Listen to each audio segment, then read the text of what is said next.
And I have the honor of introducing our final speaker, Ravi Anupindi from the Ross School of Business, who is going to talk to us a little bit about transforming food systems through procurement.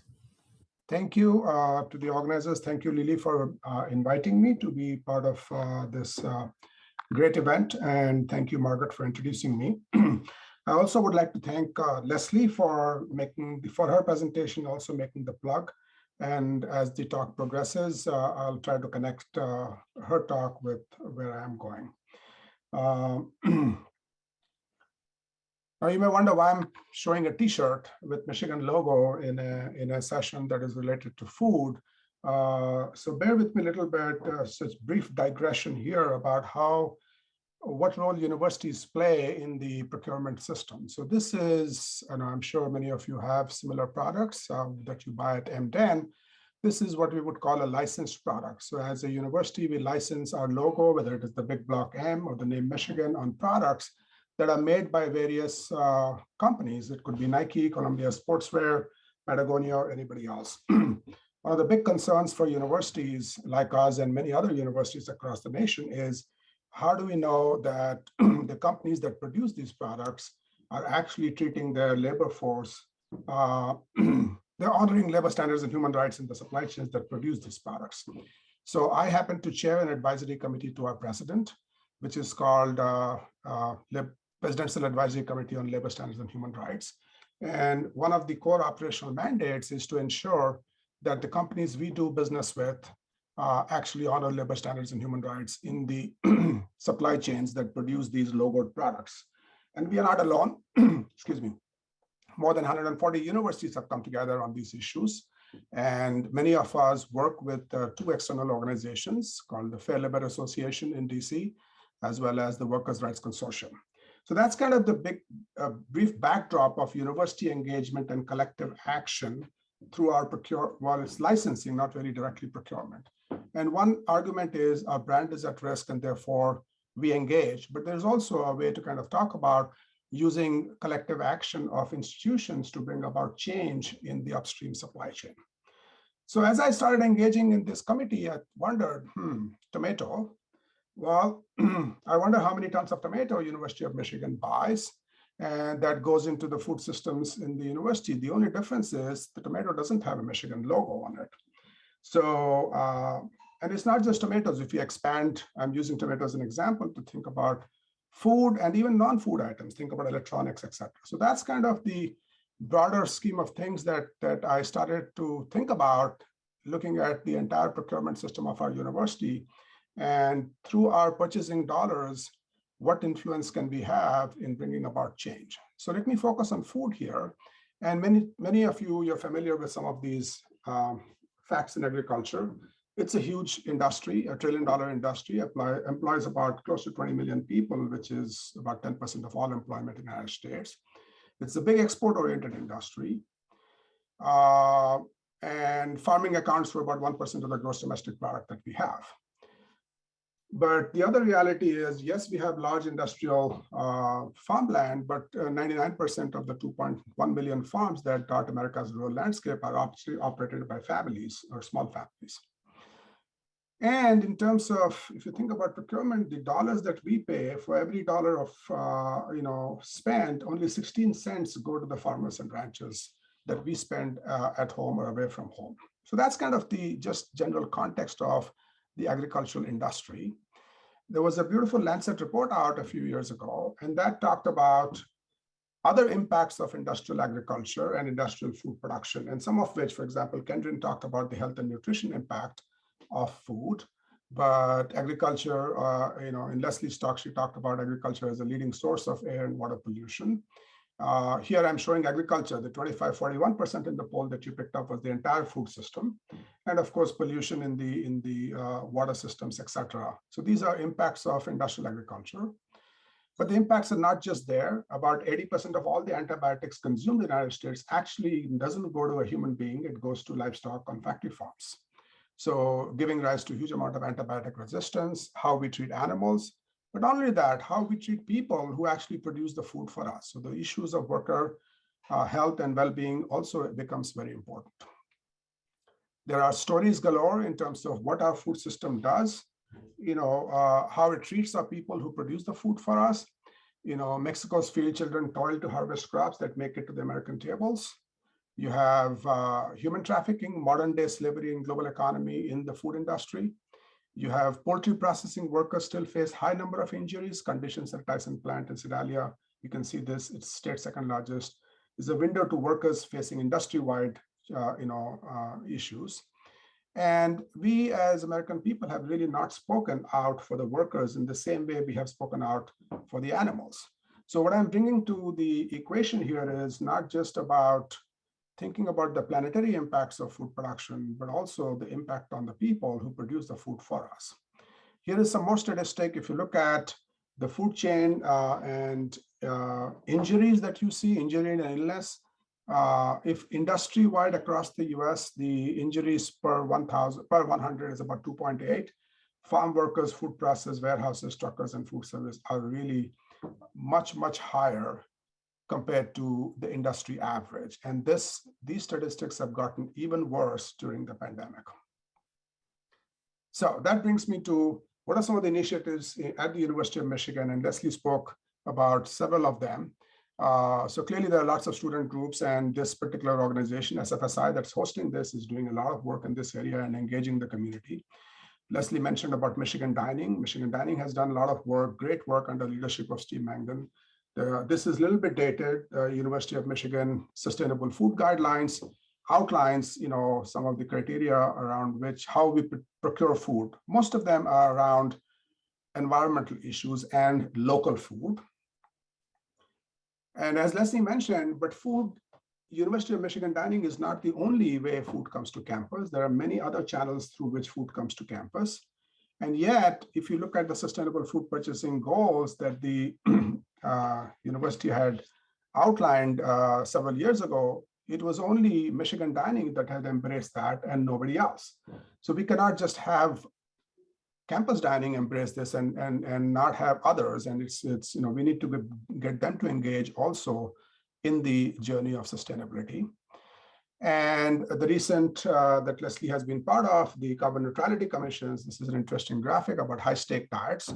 So this is focusing on carbon. And if you focus on carbon, certain kinds of proteins come up very high on carbon.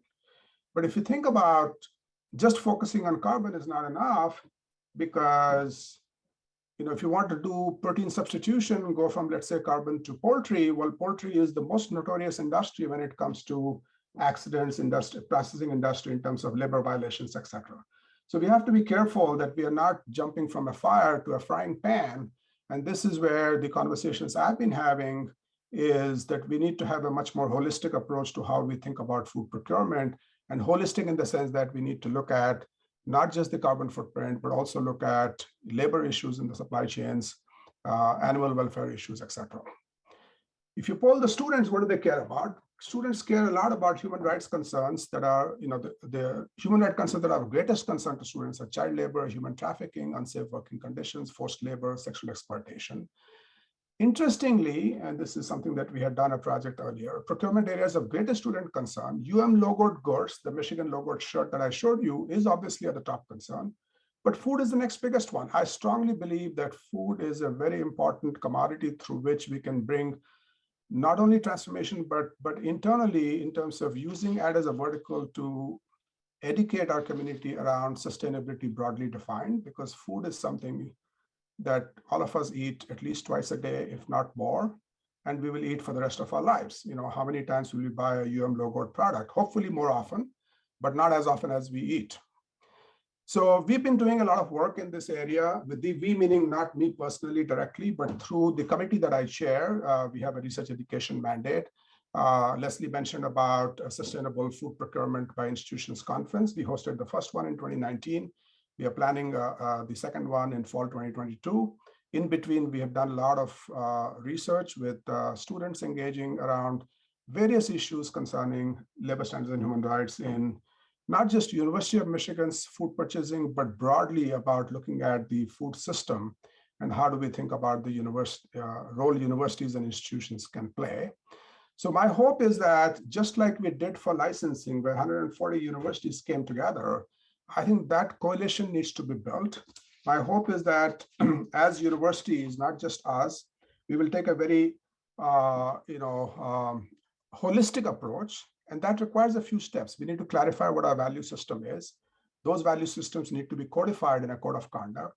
We should expect vendors who want to do business with us at every level to honor those and make it contractually obligated. We should expect transparency. We should expect remediation, but we can't do all of this alone. Even as universities, we need other organizations outside to step up to work with universities to help us on this journey. And I call it a journey because this is not a 2-3 year affair. If I look at licensing, it's taken us 20 years to get to where we are. So this is going to be a long haul journey. And I hope that not just University of Michigan will take a leadership role, but and other universities will join us. So with that, I want to close and thank you. Thank you so much. We are very limited in the time that we have for questions, but fortunately, a lot of our speakers have been answering questions that have come up in the Q&A as they've come up, so I appreciate that. One question that's come up that I don't think anybody has had a chance to address, and so I guess I'll throw it to Bilal, in part because you mentioned, it sort of signaled in your remarks that you were open to talking about this. Somebody has asked about the ways that colonialism continues to perpetuate cycles of famine. And you had mentioned, I think, something about the ways that racism is a factor in the racist understandings of dry lands are a factor in this. So I wonder if you wanted to speak to that issue of colonialism. Yeah, I can certainly try. I think that one of the things that's happening here is, let me see if I can relate more to a college student audience, which is, for a long time, the way in which we understood what was happening in other parts of the world was by demonstrating tragedy. And that became our only lens into thinking about the kinds of suffering that were happening elsewhere, not to examine what its root causes might be or how it might be interpreted differently, but rather we started to think much more about our role in the global north as helping that in the global south. And so we create a system of dependency very much like colonialism does. And so, in the 1980s, there was Live Aid concerts where we had concerts in order to create fundraising for development aid in Ethiopia, which was going through a series of very bad droughts. And some of that imagery that was associated with it is all part of everybody listening in today, their global consciousness. A starving child, a Black child in particular, and the idea that we could do something. It was appealing to our sort of common sensibility of we had the power of delivering food to this starving child, much like you see in many of the ads sometimes on television. And so that is intimately colonial, right? Because it constructs the power relations as a binary. It constructs it as us and them, and us delivering good for the suffering. And those are the very same roots of colonialism, right? In fact, David Livingstone in his Conquering of Africa sort of said, I'm here to bring the 3 C's to Africa, and that was Christianity, commerce, and civilization. And so this is very much the same lens in which we are constructing the nature of the problem as us and them, and us helping them. Thank you for that. We're really running out of time. I think I need to do the last poll question and let us do the word cloud. Thank you to all of our speakers, both for sharing your knowledge with us and then for answering questions as we came along. Our last poll question for the evening, how many different U of M units or colleges were represented tonight? How closely were you paying attention to the diversity of speakers that we had? I see a lot of clustering right now in the 6 to 8 range. Good insight. Really, the 10 guess is, were they 10 entirely separate units? This is now I'm guiding. Lily, did you want to say anything about next week, or? Just that it'll be our final class and we'll do a whole semester wrap up. We'll spotlight some student projects. And I think we'll also figure out a way to share our food literacy playlist, which has been in high demand. Yeah, we're definitely going to try to share some of your shareables. We'll ask people before doing that, so your work won't be splashed up here without any warning, but we're going to share some of your fabulous work. And are we? Oh, and yeah, we didn't do this at the beginning today, but we have to remember to thank all of our sponsors. You are the reason that we have been able to bring the amazing lineup of speakers that we got to bring to you guys this year. So the guess was 6. It was in fact 8. There were 8 different units from the University of Michigan represented among today's amazing speakers. Please check out their work and go seek out their classes and their expertise while you are here.